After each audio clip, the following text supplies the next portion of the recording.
It is with great pleasure that I invite you to take part in a panel discussion on rationale for multilingual policies in education and how to advocate them. Two of the main 21st century educational challenges are, on the one hand, addressing the tenacious social inequality, and on the other, dealing with the increasing diversity, linguistic diversity in particular, and the installment of inclusive policies and classroom practices. Both challenges, of course, are not new.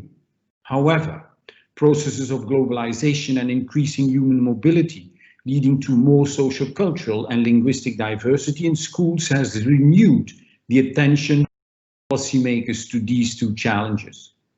The rationale of this renewed attention of policymakers and politicians has changed, however, since the turn of the era.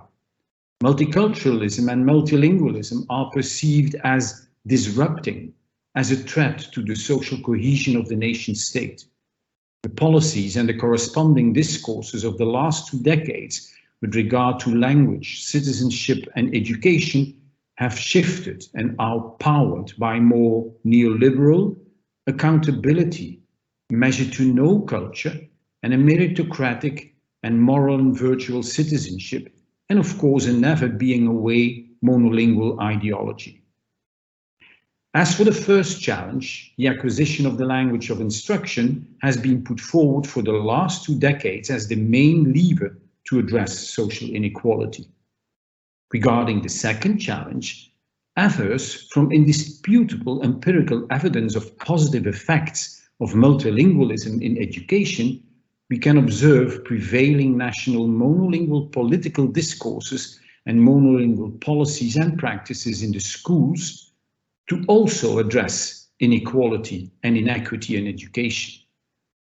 Also, research shows that the increased linguistic diversity in schools and classrooms is experienced by teachers as one of the main challenges. Teachers express lower feelings of competency, low self-efficacy on how to address pupils' linguistic diversity. There is, I hope, no need to discuss in this panel the relevance and urgent necessity to strive for an inclusive diversity policy in education. I'm sure we are way past that. An intriguing observation remains, however. While strong appeals for and support for and stimulus for introducing and implementing a diversity policy in all domains of society, including education, can be observed, that same thirst for policy action, for valuing, appraising and exploiting linguistic diversity in education are less powerful and outspoken. More even, political ownership is often lacking and resistance is frequently recurring. Given this socio-political reality and the compelling epistemological and empirical evidence of social, cognitive and non-cognitive potency of multilingual education, it is important to reflect upon and to discuss on widely shared, achievable and sustainable multilingual policies for education. Let's say an ecology of multilingual education, and to discuss our advocacy role in this.